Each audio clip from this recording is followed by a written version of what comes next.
Hey traders, Parker here with another look at the concept of the supply and demand indicator I'm working on.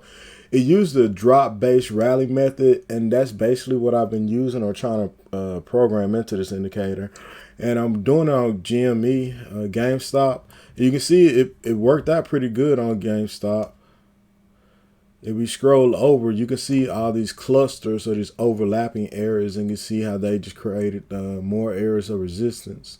And you can see it kind of busted above, used this as support, but it created another area of resistance or supply, and it wasn't able to bust above. It broke down on high, ultra high volume, came back to this area of demand and held it, and really just set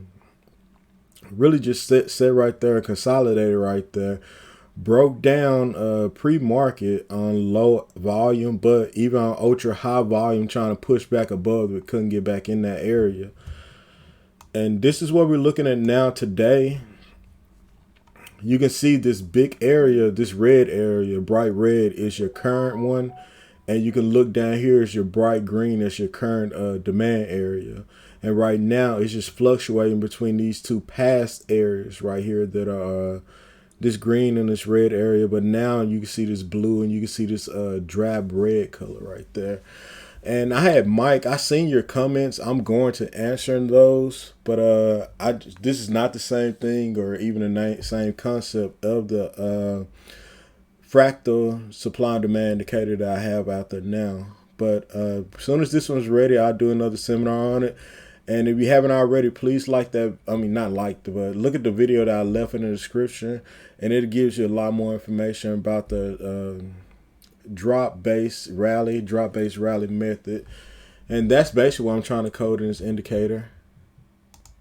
But for comparison's sake, I want to go ahead and bring my old one on and take this one off. So we're just waiting on Thinkorswim.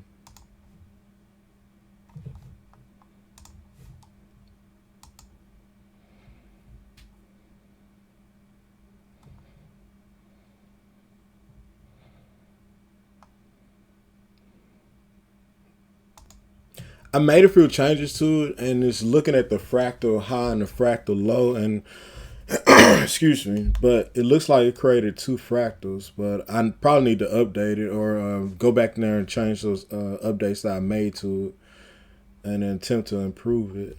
But right now, this is what we're looking at with the original, and you can see it's a little bit more noise there, but it still works. It still works just fine. If you're familiar with fractals, this works just fine. But if you're unfamiliar with fractals, you probably want to use it.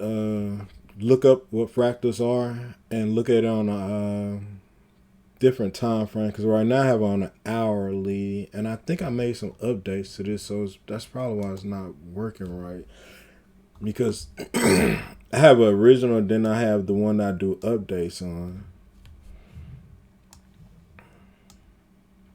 Or not necessarily updates what I experimented on, but I have to go in there and change that. I'm not sure why it's giving me these big blobs like that, but for the most part, you can see this is a lower time frame and it works all right. It works just fine.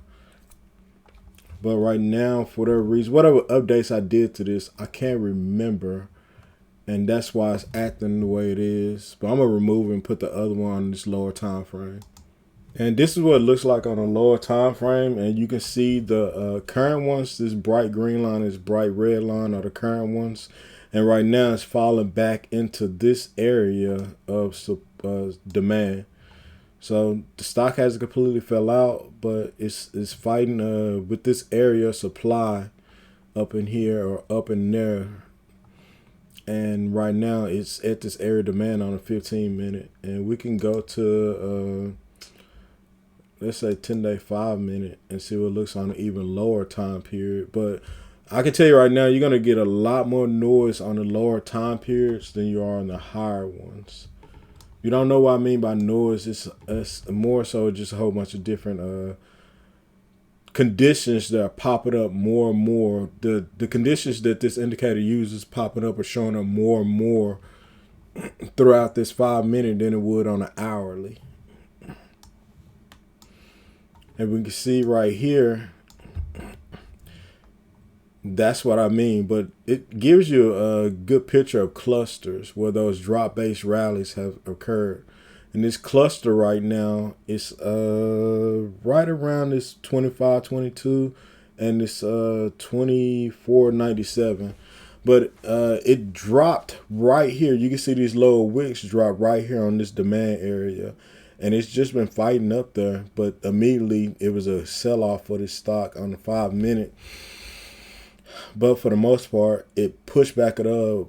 Buyers pushed it right back above. And it really has not been able to breach these lower wicks right here, showing demand also. So let's push it back to that hourly, the one I showed you before.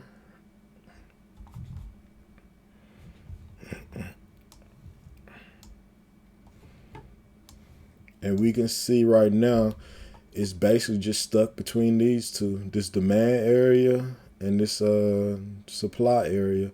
It's just stuck between there. You can see those two areas right there. And this pretty much would be the end of this video. You can also see on the bicep pressure the concept, because I haven't released any of these yet, because I'm still working on them.